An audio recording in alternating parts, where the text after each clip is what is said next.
So this is NetSparker, and it's a dedicated dynamic analysis security assessment tool. So by dynamic analysis, I mean that it's going to run against a live running website. And in fact, you can see that I've already got the target website in there. Now, I'm not passing in any particular path that I think might be at risk of SQL injection.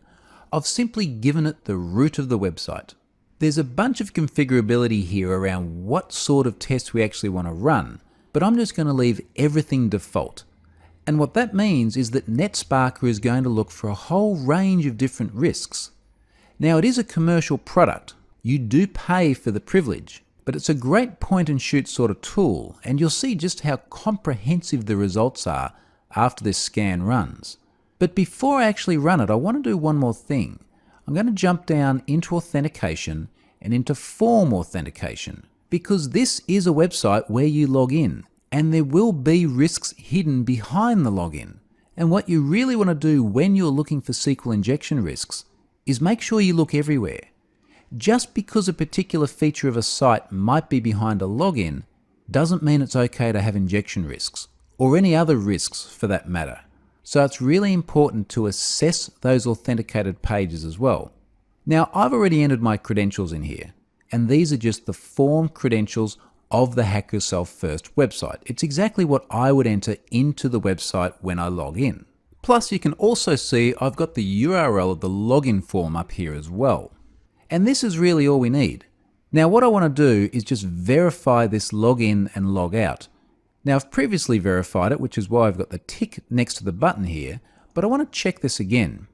And what NetSparker is now going to do is try and log in on the left and then show me a log out view on the right. And I'm going to validate that this is correct. And it's simply to make sure that NetSparker does know how to authenticate to the website and what it looks like when we're authenticated versus not authenticated. Now, on the left, we should see this login simulation. So what it looks like when we're actually authenticated. I'm going to hit the little menu icon here, and I can see that it says Hello Troy, so I must be authenticated. Now on the right, this should be our logged out state. So let's close the modal, hit the menu again, and I've got a log in link. So this checks out. Left is logged in, right is logged out. We've now verified that NetSparker knows how to log into the website. So I'm going to say OK to that, and I'm going to hit the Start Scan button. Now this is a very comprehensive test. It's going to run for quite some time. And what we'll see down the bottom left-hand corner of the screen is the current progress. And it's going to go through and make many thousands of requests. And as these requests are being made, we'll see the sitemap being built up in the top left of the screen, and we'll see all of the results appearing to the right of the screen. So categorization of risks and then individual issues down beneath that. This is going to take a long time to run, so I'm going to leave it going, and then we'll come back to it once it finishes and have a look at what it's found. Okay, so the scan has just wrapped up. And per the scan information down here on the bottom left-hand corner, one of the big things we can see here is the total number of requests. So that's over 15,000 requests that NetSparker has made to this website over the course of almost an hour and a half. So it's a very comprehensive set of tests. Now on the top left here, we can also see a sitemap. And what NetSparker has done is just built up a logical map of what is actually on the website.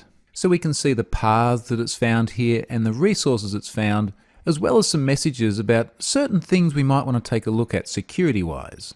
Now before I start looking at the results though, I want to flick over to the browser and show you what the site now looks like. So here's the site. If we scroll down a little bit, we'll see that we've got a lot of votes in the system. In fact, we've got 290 votes for Pagani. And if we drill down and actually have a look at these Paganis, and look at the way error, and then scroll down to our comments, we'll see that there's an awful lot of content in here that looks like a SQL injection attack. Now this is really important, and it's something to remember with dynamic analysis tools. In order to test for risks, they need to submit data to the server. Now that can play havoc with your live data, so you've got to be really cautious about where you run tools of this class. They're often better off being run in a staging environment or a test environment. somewhere where it doesn't matter if the data gets corrupted in this fashion. Now, we're not necessarily seeing this data because of a SQL injection risk. Rather, this data was used to probe for SQL injection risks. But of course, that does beg the question, what risks did NetSparker actually find? Let's jump back over and take a look. So looking at the issues section here in the NetSparker report, I obviously want to focus on the SQL injection ones. And you'll see 3 different classes of injection here. So let's take a look at this one first. And what we'll find here is a number of different paths where SQL injection was found. So it was found in the Vote API. We saw that one during the course. It was also found in cars by cylinder, and we saw that many, many times. And then we can also see it was found in makes and leaderboard. Again, we also saw injection there. So this has effectively automatically confirmed what we have found. Now I want to give us a little bit more room up the top here and have a look at the information that NetSparker gives us about this risk. And one of the reasons I really like NetSparker as a tool is that it's very, very easy to consume this information. What you need to consider as an ethical hacker is that once you do find vulnerabilities in a system, how are you going to communicate those? Inevitably, it's going to be a developer that needs to get this information and fix the underlying risk. So it's really important that they get easily consumable information. So what I like about NetSparker's approach is that it's very easy just to go and see the risk in action. We'll just check this URL out. And here we can see that underlying SQL exception being exposed. Now while we're here, note that NetSparker is using exactly the same approach as we've looked at throughout this course, which is by trying to convert something that is not an integer to a data type of int. So as clever as tools like this are, they're not doing anything that you don't know already. It's just that you've had to learn the underlying mechanics throughout this course. Let's jump back over to NetSparker. And the other thing I like here is the classifications.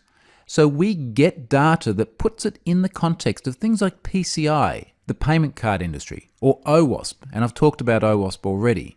Again, all of this is really, really nice, easily consumable information.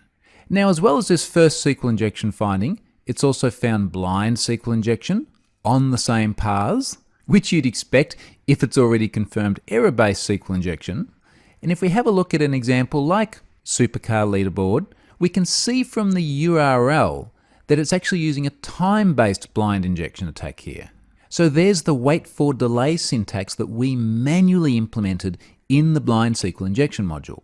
So again, this should be very familiar. It's just automated.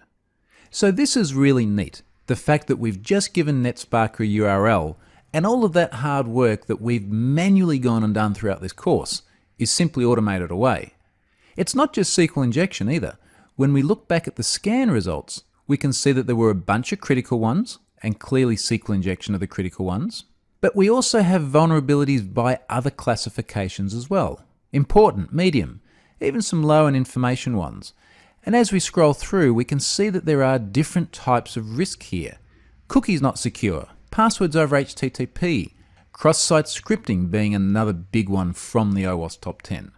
We're not going to go through those in this course, but the important point I want to make here is that a dynamic analysis tool like NetSparker is exceptionally good at finding all of these risks which are discoverable simply by issuing the right request patterns.